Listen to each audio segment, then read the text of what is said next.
Assalamualaikum warahmatullahi wabarakatuh. Waalaikumsalam. Waalaikumsalam warahmatullahi wabarakatuh.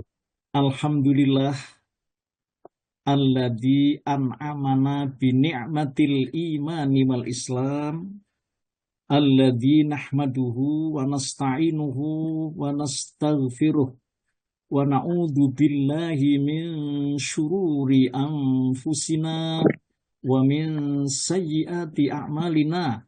May yahdillahu fala mudhillalah wa may yudlilhu fala hadiyalah. Amma ba'du. Yang sangat saya hormati Bapak Ketua Pembina yang terhormat Bapak Dr. Andes Hadi Soekardi, yang sangat kami muliakan para pini sepuh, para guru, para alim, ya, al-qurama, ya, yang dimuliakan Allah.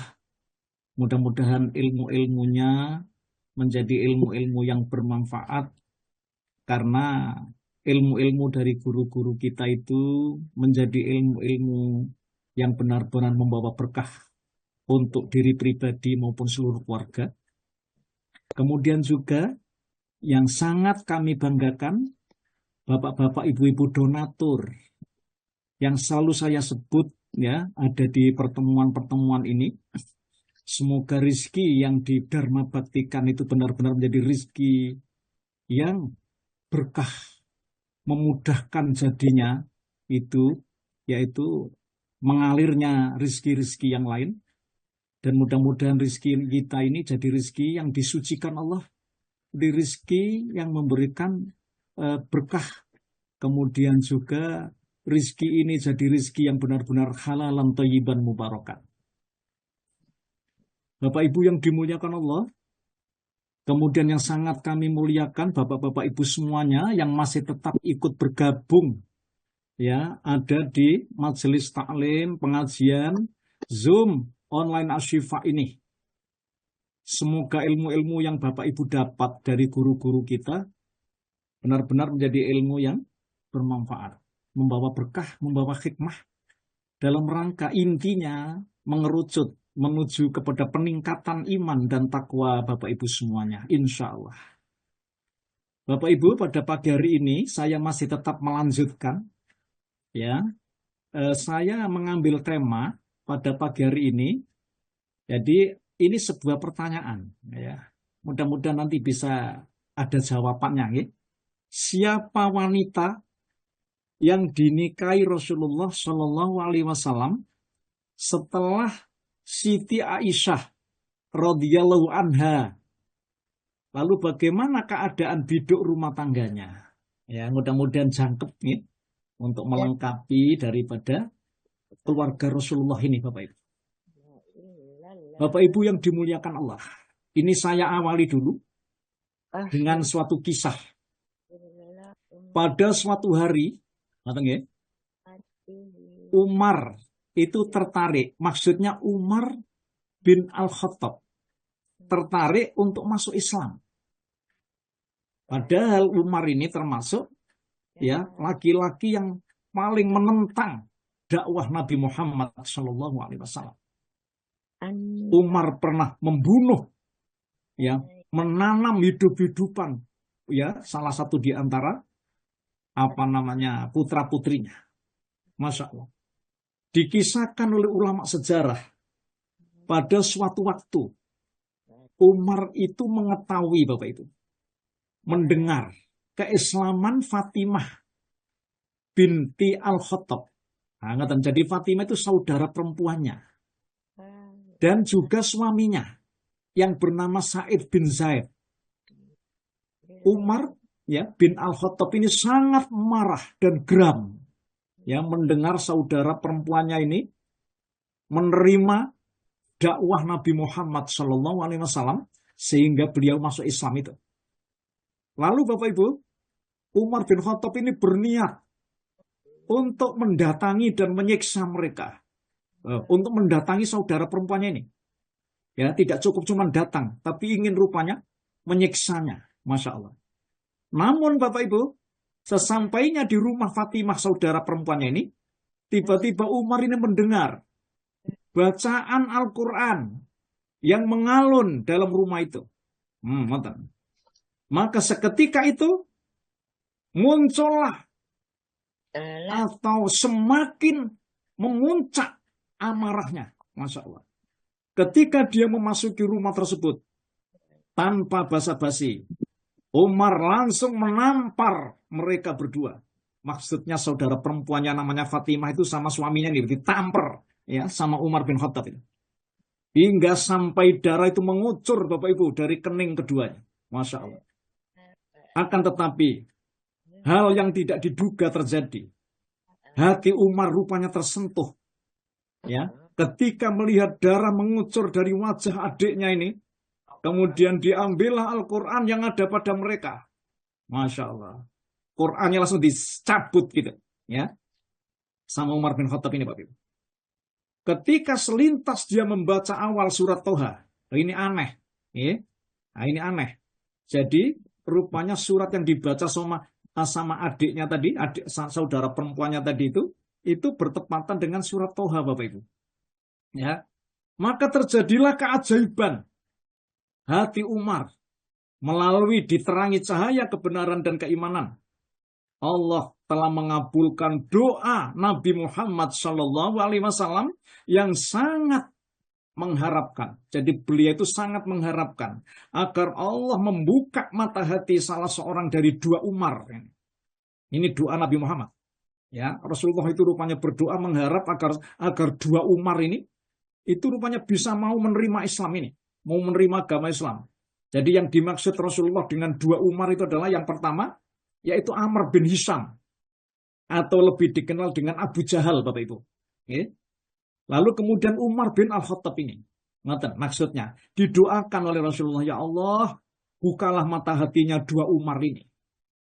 Doa Nabi Muhammad ini rupanya, ya, mendapat anugerah dari Allah, disambut lalu dikabulkan. Ternyata Bapak Ibu, yang tergerak mata hatinya adalah Umar bin Al-Khattab ini. Masya Allah. Bapak Ibu yang dimuliakan Allah. Setelah kejadian itu, dari rumah Fatimah adiknya ini, dia segera bergegas Bapak Ibu untuk menemui Rasulullah SAW dan menyatakan keislamannya. Di hadapan beliau, Umar bin Al-Khattab bagaikan bintang yang mulai menerangi dunia Islam, serta mulai mengibarkan bendera jihad, ya, dan dakwah. Hingga beberapa tahun setelah Rasulullah wafat, setelah menyatakan keislamannya, Umar bin Al-Khattab ini segera menemui sanak keluarganya untuk mengajak mereka semua memeluk agama Islam. Bapak Ibu yang dimuliakan Allah, nanti akan saya sampaikan biografi singkat nih, tentang salah satu di antaranya, putrinya, untuk mengajak mereka semua memeluk Islam.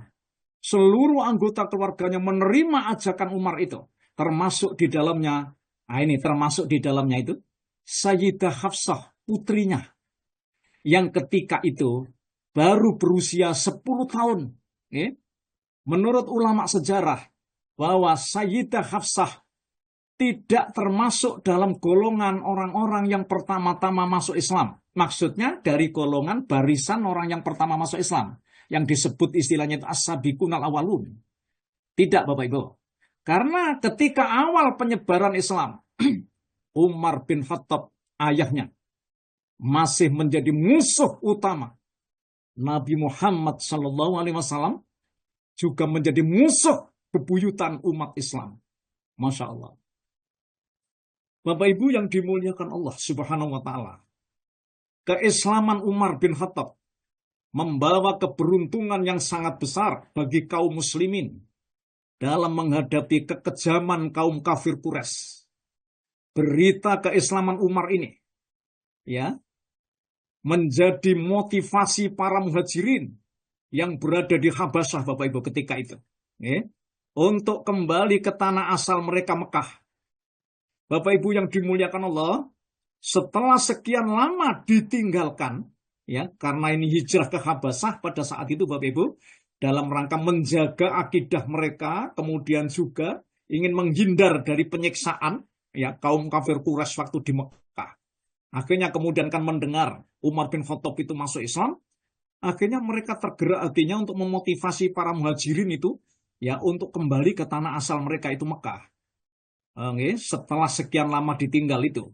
Di antara mereka yang kembali itu di antaranya, terdapat seorang pemuda yang bernama Hunais bin Hudzafah As-Sahami. Saya ulang, ya. Di antara mereka yang kembali itu terdapat seorang pemuda bernama Hunais bin Hudzafah As-Sahami. Bapak Ibu yang dimuliakan Allah, pemuda itu sangat mencintai Rasulullah Muhammad Sallallahu Alaihi Wasallam. Sebagaimana dia pun sangat juga mencintai keluarganya dan kampung halamannya. Ya, dia turut berhijrah ke Habasyah, Bapak Ibu, untuk menyelamatkan diri dan agamanya. Bapak Ibu yang dimuliakan Allah, setibanya di Mekah, ya, yang namanya Hunais bin Hudzafah As-Sahami ini segera mengunjungi Umar bin Khattab, Bapak Ibu, yang barusan masuk Islam ini. Dan di sana dia melihat putrinya, yang bernama Sayyidah Hafsah binti Umar bin Khattab. Dia meminta Umar, ayahnya, untuk menikahkan dirinya dengan Hafsah ini. Dan Umar pun merestuinya, Bapak Ibu. Pernikahan antara Mujahid dan Mukminah mulia ini, ya, itu berlangsung. Ya, hidup rumah tangga mereka sangat berbahagia karena dilandasi keimanan dan ketakwaan kepada Allah Subhanahu wa taala. Bapak Ibu yang dimuliakan Allah, saya lanjutkan kisahnya nggih. Ketika Allah menerangi penduduk Yasrib. Ini Bapak Ibu, panjenengan masih ingat namanya Yasrib, yang akhirnya nama kota Yasrib ini brandnya diganti oleh Rasulullah Shallallahu Alaihi Wasallam dengan sebutan Al-Madinatul Munawwarah. Masya Allah, kota yang bercahaya. Sehingga banyak dari kalangan mereka yang memeluk agama Islam. Rasulullah menemukan sandaran baru, Bapak Ibu, yang dapat membantu kaum muslimin. Karena itulah dia mengizinkan kaum muslimin itu berhijrah ke Yasrib ini, Bapak Ibu. Maksudnya ke Madinah untuk menjaga akidah mereka sekaligus menghindari mereka dari penyiksaan dan kedoliman kaum kafir Quraisy ya di Mekah. Bapak Ibu, panjenengan masih ingat yang pertama hijrah itu adalah Nabi Muhammad dengan Abu Bakar.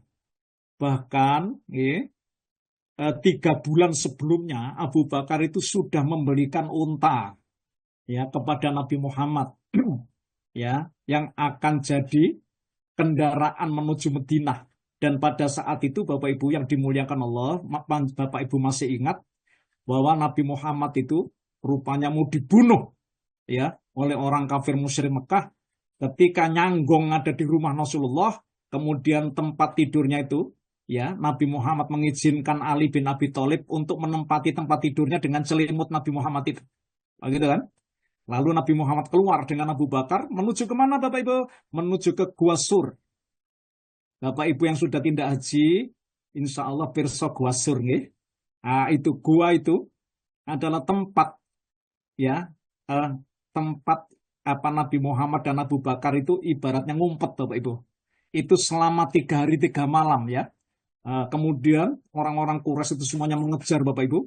Semuanya mengejar. Akhirnya Allah memberikan anugerah selamat. Lalu secara rahasia Nabi Muhammad ya dengan Abu Bakar ini kemudian menuju ke Madinah dengan naik unta itu Bapak Ibu. Itu selama 1 minggu dalam perjalanan.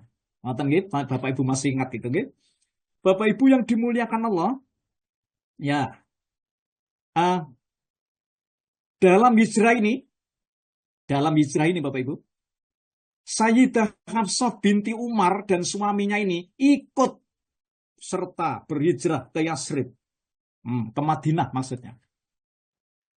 Setelah Rasulullah dan kaum muslimin sudah berada di Madinah, Dan beliau sudah berhasil menyatukan mereka dalam satu barisan yang kuat di Madinah. Tibalah saatnya bagi mereka untuk menghadapi orang musyrik yang telah memusuhi dan merampas hak-hak mereka. Bapak Ibu yang dimuliakan Allah, ya. Jadi ketika kaum muslimin itu ikut hijrah ke Madinah atas izin Nabi, rumahnya ditinggal, ya. Pertaniannya ditinggal, Bapak Ibu. Ternaknya ditinggal. Cuman hanya keyakinan ikut Nabi Muhammad. Padahal di Madinah belum tentu punya rumah, ya. Kos-kosan apa ada gitu. Jadi belum tentu. Itu karena panggilan iman yang sangat kuat, Bapak Ibu, sehingga kaum muslimin ikut berhijrah ke Madinah itu. Nah, kan, nggih? Nah, oleh karena itu, Bapak Ibu, setelah Rasulullah dan kaum muslimin sudah berada di Madinah dan beliau sudah berhasil menyatukan mereka dalam satu barisan yang kuat, maka tibalah saatnya bagi mereka untuk menghadapi orang musyrik yang telah memusuhi dan merampas hak-hak mereka. Jadi rumahnya itu dirampas, ya. Pertaniannya dirampas, ternaknya dirampas. Di samping itu perintah Allah berperang menghadapi orang musyrik sudah tiba, Bapak Ibu. Jadi Allah rupanya mengizinkan untuk membalas mereka. Nah, Bapak Ibu yang dimuliakan Allah, para ahli sejarah mencatat bahwa peperangan pertama antara umat Islam dan kaum musyrik kafir Mekah adalah disebut Perang Badar. Ini singkat ya. Perang Badar ini terjadi pada tanggal 17 bulan Ramadan. Ya, dicatat oleh ulama sejarah. Tahun 2 Hijrah, Bapak Ibu. Masih ingat nggih? 17 bulan Ramadan tahun 2 Hijrah. Bertepatan dengan tanggal 13 Maret. Ngoten. 624 Masehi. Dalam peperangan ini, Allah telah menunjukkan kemenangan bagi hamba-hambanya yang tulus dan ikhlas. Sekalipun jumlah mereka saat itu masih sedikit, Bapak Ibu. Ulama sejarah mencatat jumlah tentara kaum muslimin dalam perang Badar hanya 312. Itu menurut catatan ulama sejarah. Sedangkan kaum kafir Quraisy sudah mencapai 1.000 tentara pada itu. Bapak Ibu yang dimuliakan Allah. Hunais bin Hudzafa As-Sahami, ya, sebagai suami Sayyidah Hafsah, termasuk salah seorang anggota pasukan kaum muslimin yang saat itu ikut berperang. Dan atas izin Allah, rupanya Bapak Ibu, atas takdirnya, ya, yang namanya Hunes ini Bapak Ibu, mengalami luka yang cukup parah sekembalinya dari peperangan tersebut. Oleh karena itu, Sayyidah Hafsah istrinya itu senantiasa berada di sampingnya dan berusaha merawat serta mengobati luka yang dideritanya. Namun, Bapak Ibu, Allah berkehendak lain.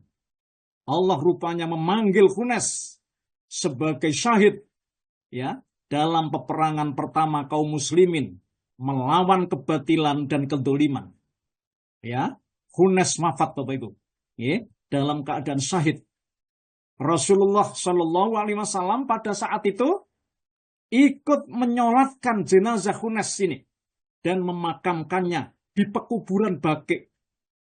Bapak Ibu yang dimuliakan Allah, panjenengan pirsa nggih, kuburan Baqi nggih, posisinya di samping sahabat agung yang namanya Utsman bin Maz'un, saudara kandung dari ibunya Hafsah itu, apa namanya? Namanya ini Utsman, ya, bin Maz'un. Sehingga Bapak Ibu Hafsah menjadi janda. Nah, ditinggal suaminya nggih. Hafsah binti Umar menjadi janda. Ketika itu menurut sebagian ulama sejarah, usia Hafsah, ya, pada saat ditinggal suaminya itu baru mencapai 18 tahun. Namun Hafsah telah memiliki kesabaran atas cobaan yang menimpa pada suaminya atau keluarganya, Bapak Ibu yang dimuliakan Allah Subhanahu wa taala. Bapak Ibu, ngoten nggih? Ya, saya lanjutkan kisah ini, ya. Saya ingin menelisik sekilas biografi Hafsah binti Umar ini. Ketahuilah Bapak Ibu, Sayyidah Hafsah binti Umar bin Al-Khattab dilahirkan pada tahun yang sangat terkenal dalam sejarah kaum Quraisy, yaitu ketika Rasulullah Shallallahu Alaihi Wasallam memindahkan Hajar Aswad pada tempatnya semula. Ini panjenengan masih ingat bahwa ketika Ka'bah itu ya rupanya kena banjir Bapak Ibu, kemudian mengalami kerusakan tembok-temboknya, lalu kemudian sepakat ya kaum Quraisy ini untuk merenovasi Ka'bah itu. Wah Bapak Ibu, ketika sudah ada di akhir bahwa Hajar Aswad pada saat itu diambil, lalu kemudian Nabi Muhammad inilah satu-satunya ya orang yang masuk pertama kali dalam masjid itu. Kemudian Nabi Muhammad ini menyampaikan kepada kaum Quraisy itu untuk ya memberikan selembar selendang pada saat itu. Kemudian Hajar Aswad diletakkan ada di selendang itu. Kemudian Nabi Muhammad rupanya mengajak kaum Quraisy itu untuk memegang ujung-ujung daripada kain selendang itu. Lalu ketika Hajar Aswad itu dibawa dekat dengan tempatnya itu, kemudian dengan tangannya sendiri Rasulullah itu untuk mengambil Hajar Aswad itu dan meletakkan ada di posisi tempat semula Bapak Ibu. Lah Bapak Ibu ya, peristiwa ini dicatat oleh ulama sejarah bertepatan pada tahun 606 Masehi. Jadi Nabi Muhammad pada saat itu belum hijrah Bapak Ibu, kan belum diangkat jadi nabi. Ya. Rasulullah usianya masih 35 tahun pada saat itu. Oh kan kelihatan. Lah pada tahun itulah Hafsah binti Umar ini dilahirkan. Oh. Bapak Ibu yang dimuliakan Allah. Pada tahun ini pula, ya, dari rahim Sayyidah Khadijah lahirlah putri bungsunya yang bernama Fatimah Az-Zahra. Setelah ketiga putri-putri beliau, ya, setelah ketiga putri-putri beliau, Bapak Ibu, yaitu Sayyidah Zainab, Sayyidah Ruqayyah, Sayyidah Ummu Kulsum. Nah, Bapak Ibu, kelahiran Fatimah Az-Zahra ini putri bungsunya ini disambut dengan rasa senang dan bahagia oleh Rasulullah Shallallahu Alaihi Wasallam dan istri yang dicintainya, yaitu Sayyidah Khadijah, ya, sebagai ayah dan ibunya pada waktu itu. Masih ingat insya Allah yang kemarin juga sudah saya singgung. Tidak lama kemudian, beberapa hari setelah Fatimah Az-Zahra lahir, maka lahirlah Hafsah binti Umar bin Al-Khattab. Mendengar bahwa yang lahir adalah bayi perempuan. Ini saya ulang. Mendengar bahwa yang lahir adalah bayi perempuan, Umar bin Al-Khattab sangat berang. Marah Bapak Ibu. Dicampur dengan resah, geram. Karena apa? Karena kebiasaan bapak-bapak Arab, ya, kafir Quraisy saat itu, kebiasaannya bapak-bapak Arab ini, ketika mendengar berita kelahiran anak perempuan, mereka menganggap bahwa lahirnya anak perempuan itu telah membawa aib besar bagi keluarga mereka. Masya Allah. Ya. Padahal jika saja ketika itu Umar tahu bahwa kelahiran anak perempuannya ya yang akan membawa keberuntungan yang besar, tentu Umar akan menjadi orang yang paling bahagia. Karena anak yang diberi nama Hafsah ini kelak akan menjadi istri seorang nabi dan rasul, yaitu Nabi kita Muhammad Sallallahu Alaihi Wasallam. Bapak Ibu yang dimuliakan Allah Subhanahu Wa Taala, Sayyidah Hafsah adalah putri Umar bin Al-Khattab bin Nufail bin Abdul Uzza bin Rabah bin Abdillah bin Qut bin Razah bin Adi bin Ka'ab bin Lu'ay bin Khalid Al-Quraisy Al-Adawi. Nasab Umar ini bertemu dengan nasab Rasulullah itu pada kakek yang ketujuh Bapak Ibu, yaitu bernama Ka'ab. Sedang ibunya ya bernama ibunya Hafsah maksudnya. Sedang ibunya Sayyidah Hafsah bernama Zainab binti Mad'un bin Khubayb bin Wahab bin Khudofah bin Juma. Bapak Ibu, ibunya Sayyidah Hafsah ini adalah saudara kandung dari sahabat Utsman bin Maz'un. Bapak Ibu, saya ulang, Utsman bin Maz'un itu bukan Utsman bin Affan, ya? Gitu. Yang lebih dulu masuk Islam. Bapak Ibu yang dimuliakan Allah Subhanahu wa taala.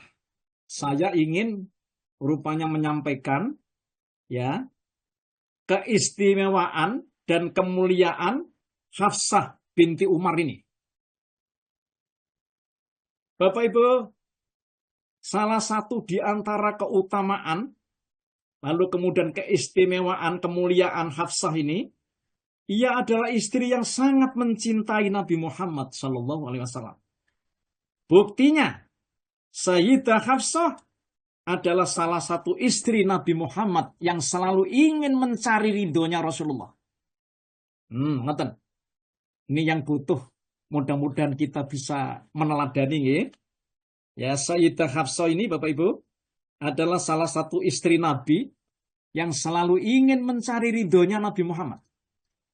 Dan selalu menjalankan apa saja yang beliau inginkan. Juga selalu menjauhi apa saja yang tidak disukai oleh beliau, oleh Rasulullah. Menurut ulama sejarah, dalam biduk rumah tangganya bersama Nabi, Sayyidah Hafsah tidak pernah surut dalam upaya membahagiakan dan menggembirakan Rasulullah Muhammad SAW. Setiap saat yang dilalui bersama Nabi, Sayyidah Hafsah selalu memanfaatkan untuk semakin mendekat dan mendekat lagi kepada Allah. Ia juga dengan penuh kesabaran selalu mempelajari dan memperhatikan semua bentuk ketaatan yang dicontohkan oleh Nabi dalam rangka mendekatkan dirinya kepada Allah Subhanahu wa taala. Ini Bapak Ibu keistimewaannya, ya, kemuliaannya. Jadi Hafsah ini Bapak Ibu salah satu di antara istri Rasulullah yang ingin selalu mencari ridhonya Nabi. Masya Allah. Selalu ingin menyenangkan Nabi Muhammad. Selalu membahagiakan Nabi Muhammad SAW. Ya. Dan ini Bapak Ibu sesuai dengan apa yang telah difirmankan Allah Bapak Ibu. Ya, dalam wujudnya, wujud rumah tangga yang sakinah, mawaddah, warahmah. Apa yang dijalankan Sayyidah Hafsah ini? Sebenarnya beliau ingin mewujudkan maksud hadis Nabi yang diriwayatkan oleh Imam An-Nasa'i, Bapak Ibu, yang bersumber dari sahabat Abu Hurairah radhiyallahu anhu. Bapak Ibu, inilah hadis ya yang disabdakan oleh Nabi Muhammad sebagai upaya Sayyidah Hafsah ini ingin agar supaya dia bisa mewujudkan rumah tangganya sesuai dengan apa yang telah disabdakan Rasul ini. Rasulullah berkata ini, maksudnya Abu Hurairah ini berkata, "Qila li Rasulillahi sallallahu alaihi wasallam, ayyun nisa khairun?" Qala allati tasurruhu idza nadhara wa tuti'uhu idza amara wa la tukhalifuhu fi nafsiha wa maliha bima yakrahu. Hadis ini Bapak Ibu diriwayatkan oleh Imam An-Nasa'i, ya, kemudian Imam Ahmad juga. Syekh Al-Albani mengatakan bahwa hadis ini hasan sahih. Jadi hadis ini ya hasan ya sahih. Apa itu makna dari hadis ini? Ngeten. Rasulullah pernah ditanya, ya. Pertanyaannya begini, siapakah wanita yang paling bagus itu? Siapa wanita yang paling baik itu? Rasulullah ditanya oleh Abu Hurairah ini. Lalu kemudian beliau menjawab, yaitu istri yang paling menyenangkan jika suaminya melihatnya. Jika dilihat suaminya itu, istrinya menyenangkan suaminya.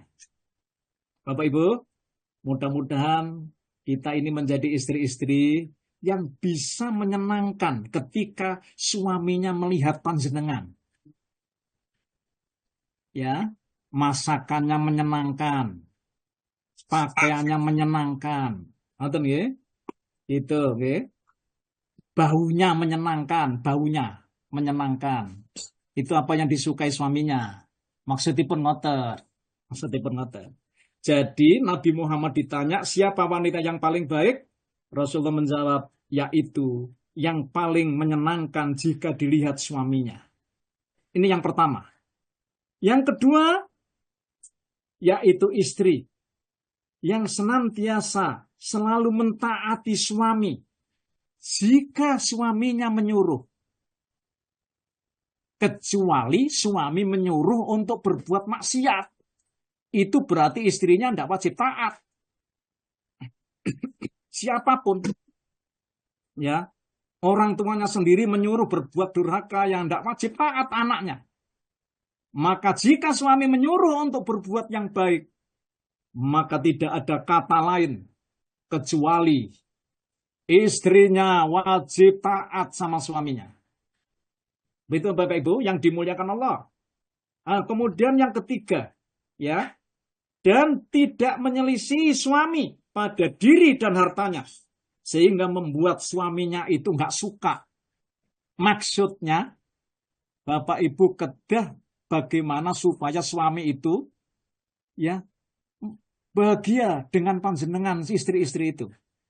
Panjenengan tidak pernah rupanya tidak jujur, menyelisih suaminya ketika suaminya itu tidak ada di rumah. Nah, lalu kemudian membelanjakan hartanya semaunya sendiri misalnya. Ya mudah-mudahan tidak terjadi. Artinya panjenengan ingin mendapatkan ridha suami walaupun panjenengan itu membelanjakan sebagian dari harta panjenengan atau harta suami. Hadis ini diriwayatkan oleh Imam An-Nasai nomor 3231 dan Imam Ahmad nomor 2251. Ya, Bapak Ibu yang dimuliakan Allah. Ini salah satu di antara keistimewaan dan kemuliaan Sayyidah Hafsah binti Umar bin Al-Khattab ini. Bapak Ibu, yang kedua, ini saya sampaikan ke panjenengan. Sayyidah Hafsah dikenal sebagai wanita yang sangat cerdas. Seperti juga Aisyah, Bapak Ibu, wanita yang sangat cerdas. Karena beliau mendapatkan pengajaran langsung dari Nabi Muhammad SAW. Ya, sejak mula-mula jadi istrinya, ya, Sayyidah Hafsah selalu melihat dan selalu mendengar, kemudian juga mencatat apa saja, ya, yang disampaikan oleh Nabi Muhammad SAW. Masya Allah, ya. Setiap apa saja yang disaksikan oleh Sayyidah Hafsah dan disampaikan oleh Nabi, beliau selalu mengingat-ingat Bapak Ibu dan selalu beliau catat gitu. Nah ini ada salah satu di antaranya selalu beliau catat karena ia salah seorang istri Nabi yang pandai menulis. Ini salah satu di antara istri Nabi yang pandai menulis. Walaupun mungkin ada di antara istri Nabi itu yang juga bisa nulis Bapak Ibu. Tapi ini dikabarkan dalam sejarah, ini salah seorang dari istri Nabi yang pandai menulis. Karena apa? Sejak Sayyidah Hafsah menjadi istri Rasul, Nabi menganjurkan untuk belajar nulis. Masya Allah. Sejak saat itulah, Nabi Muhammad menganjurkan untuk belajar menulis. Dalam sejarah dikenal, ada seorang ilmuwan wanita yang bernama Asyifa binti Abdillah. Maka Sayyidah Hafsah belajar menulis ya kepadanya. Bapak Ibu yang dimuliakan Allah, di antara bukti kecerdasan Sayyidah Hafsah diceritakan oleh ulama hadis yang diriwayatkan oleh Imam Ibnu Majah. Ya, hadis ini dicatat nomor 3473. Imam Al-Albani mengatakan bahwa hadis ini sahih Bapak Ibu. Okay. Dikisahkan bahwa Sayyidah Hafsah itu pernah mendengar Nabi menyatakan. Ini salah satu di antaranya yang diriwayatkan oleh Imam Ibnu Majah Bapak Ibu. Ya, Sayyidah Hafsah ini pernah mendengar Nabi menyatakan, atas kehendak Allah, ini pertanyaan Nabi, karena pernyataannya Nabi. Aku berharap tidak ada seorang pun yang akan mendatangi neraka bagi yang ikut dalam perang Badar. dan bagi yang ikut dalam perjanjian Hudaybiyah. Ini saya ulang. Nabi Muhammad menyatakan, atas kehendak Allah, aku berharap tidak ada seorang pun yang akan mendatangi neraka bagi yang ikut dalam perang Badar dan bagi yang ikut dalam perjanjian Hudaybiyah. Bapak Ibu, pernyataan Nabi ini ya, menurut Sayyidah Hafsah terasa aneh ya. Menurutnya seolah-olah pernyataan Nabi itu bertentangan dengan nuwun sewu. Ini Bu Hajiwati, nuwun sewu Bu Hajiwati. Siap, Ustadz. Alhamdulillah. Nggih, Bu. Ini panjenengan buka, Bu, pada surat yang ke-19, surat Maryam, Bu. Ayat yang ke-71. Siap. Jadi, menurut Sayyidah Hafsah, ya, seolah-olah pernyataan Nabi itu, pernyataan Nabi itu bertentangan dengan surat Maryam, surat yang ke-19, ayat yang ke-71. Ini saya bacakan ya.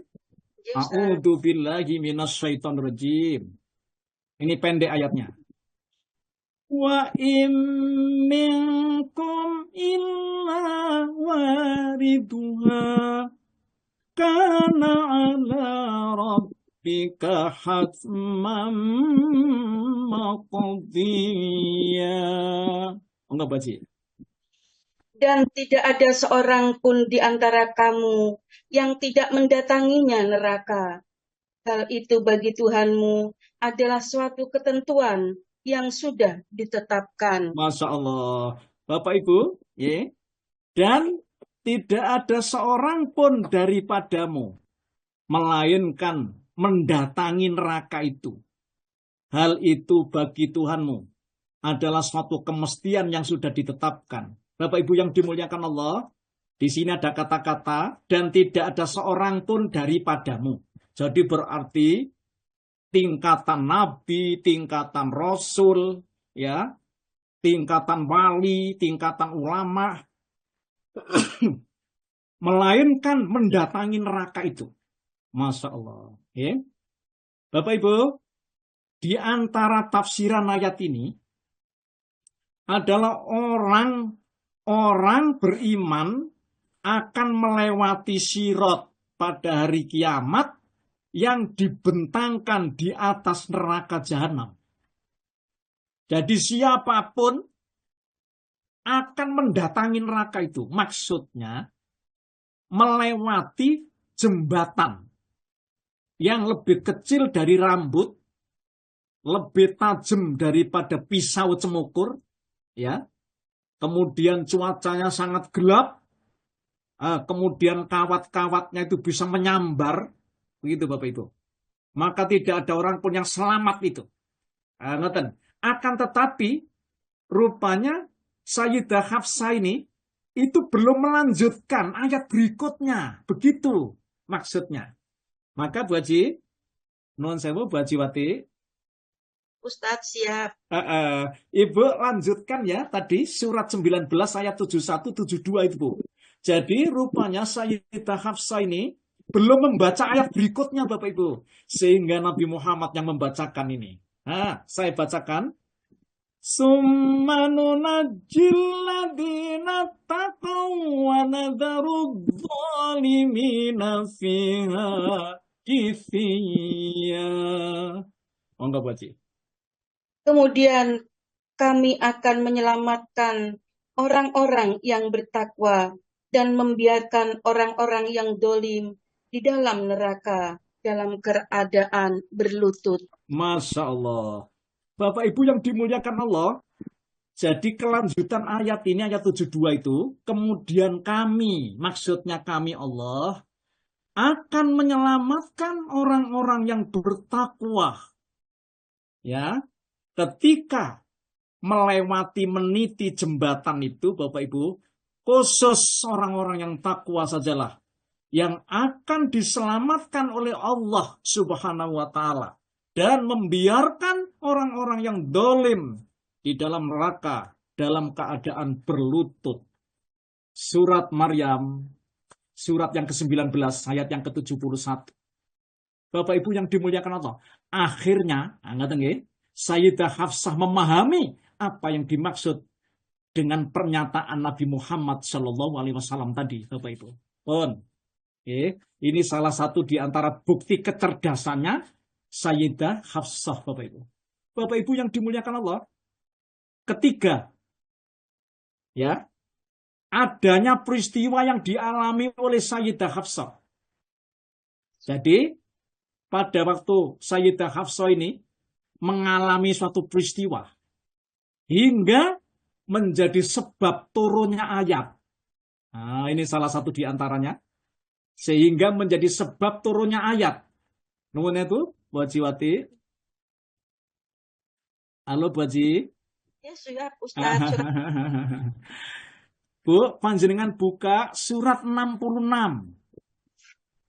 Ya, Ustaz. Surat 66, surat At-Tahrim, Ibu, ayat yang pertama saja. Nah, ini ya. Jadi, Bapak Ibu, ketika Sayyidah Hafsah ini mengalami sesuatu peristiwa, sampai-sampai Allah menurunkan ayat ini. Nah, saya bacakan ayatnya. A'udzubillahi minasyaitonirrajim. Ya ayyuhan nabiyyu lima tuharrimu ma ahallallah. Lima tuharrimu ma ahallallahu lak. Tabtaghi mardhata azwajik. Wallahu ghafurur rahim. Monggo, Bu Haji. Ya, Ustaz. Wahai Nabi, mengapa engkau mengharamkan apa yang dihalalkan Allah bagimu? Engkau ingin menyenangkan hati istri-istrimu, dan Allah Maha Pengampun, Maha Penyayang. Alhamdulillah. Jadi ayat ini, Bapak Ibu, diturunkan Allah itu sebab peristiwa yang dialami oleh Sayyidah Hafsah. Nah, ngaten. Apa peristiwa itu? Ngaten. Ini, Bapak Ibu, ulama hadis menyampaikan sebab turunnya ayat ini. Imam An-Nasai dan Imam Al-Hakim menyampaikan hadis dari sahabat Anas bin Malik bahwa Rasulullah itu mempunyai budak perempuan. Saya ulang, Rasulullah mempunyai seorang budak perempuan itu hadiah dari Raja Muqawqis Mesir. Jadi Raja Mesir namanya Muqawqis yang sudah dinikahi oleh Rasulullah. Nanti insya Allah nanti panjenengan akan pirsa, ya. Jadi Rasulullah itu nikah dengan seorang budak yang diberikan dari Raja Mesir namanya Raja Muqawqis. Siapa wanita itu? Dia adalah bernama Maria Kiptiah. Kata Bapak Ibu. Sedang beliau telah bercampur dengannya. Nah, keadaan ini yang membuat Sayyidah Aisyah dan Sayyidah Hafsah itu terus menunjukkan sikap kecemburuannya kepada beliau. Ngoten maksudipun. Hingga beliau pun menyatakan bahwa budak itu haram bagi beliau. Nah, sampai-sampai Nabi Muhammad itu mengatakan begitu. Padahal kan halal. Ngoten maksudnya. Nah, peristiwa inilah yang menyebabkan Allah menurunkan surat yang ke-66 At-Tahrim ayat yang pertama tadi. Hei Nabi, mengapa kamu mengharamkan apa yang telah Allah halalkan bagimu? Jadi maksudnya itu Nabi Muhammad itu nutup-nutupi agar supaya Aisyah sama Hafsah itu tidak terlalu cemburu. Begitu kira-kira Bapak Ibu ya, tafsirannya begitu. Baik Bapak Ibu yang dimuliakan Allah, ngeten. Ini salah satu keistimewaan Hafsah ya dan kemuliaannya. Kemudian yang keempat, Nabi pernah mentalak Hafsah. Jadi Nabi Muhammad ini pernah menjatuhkan talak kepada Hafsah. Lalu Nabi Muhammad merujuk kembali. Dan Sayyidah Hafsah mendapatkan kabar gembira bahwa beliau akan menjadi istri Nabi di surga. Keadaan ini karena Hafsah dikenal sebagai istri yang rajin beribadah. rajin sholat malam. Hafsah ini Bapak Ibu, rajin juga berpuasa di siang harinya. Keadaan ini dijelaskan dalam satu hadis dari Anas bin Malik Bapak Ibu, ya, yang bersumber dari Qais bin Zaid. Rasulullah bersabda begini, qala li Jibril, ya, raja'a Hafsah atau ruji'a Hafsah fa innaha sawamatan min qawamiyah wa innaha zaujatuka fil jannah. Jibril berkata kepadaku, kata Rasulullah, hei Muhammad, rujuklah Hafsah itu.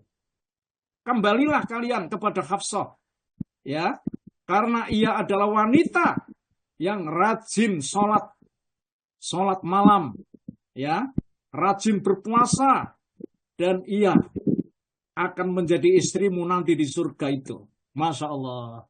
Bapak Ibu yang dimuliakan Allah Subhanahu wa Ta'ala, ini adalah hadis sahih Bapak Ibu, ya, yang diriwayatkan oleh imam yang namanya Imam An-Nasai dan Imam Hakim. Bapak Ibu yang dimuliakan Allah Subhanahu wa Ta'ala, ngatan ya, keistimewaan yang lain, ini saya sambung sedikit lagi. Sepeninggal Nabi, Sayyidah Hafsah itu tetap dikenal rajin dalam beribadah, walaupun Rasulullah sudah wafat. Termasuk juga rajin Bapak Ibu bersedekah kepada fakir miskin yang membutuhkan, ya. Ia juga sering menjadi narasumber Bapak Ibu ini. Jadi Sayyidah Hafsah itu sering juga menjadi narasumber, tempat bertanya para sahabat lainnya. Dia termasuk sahabat penghafal Al-Quran yang telah dikumpulkan, yang berawal dari masa Abu Bakar, lalu berpindah pada Umar ayahnya. Kemudian setelah ayahnya wafat, Al-Quran itu, ya, disimpan oleh Hafsah ini Bapak Ibu. Sampai Al-Quran ini dibukukan dalam masa Khalifah Utsman bin Affan. Ini salah satu keistimewaannya. Bapak Ibu yang dimuliakan Allah. Ngoten ya? Pun. Saya ingin sedikit menyampaikan bahwa Nabi Muhammad itu resmi menikahi Hafsah. Ngoten. Umar bin Khattab ayahnya sangat sedih. Nah, tadi sudah saya sampaikan. Kenapa Umar bin Khattab sangat sedih? Karena putrinya telah menjadi janda pada usia yang relatif masih sangat muda tadi.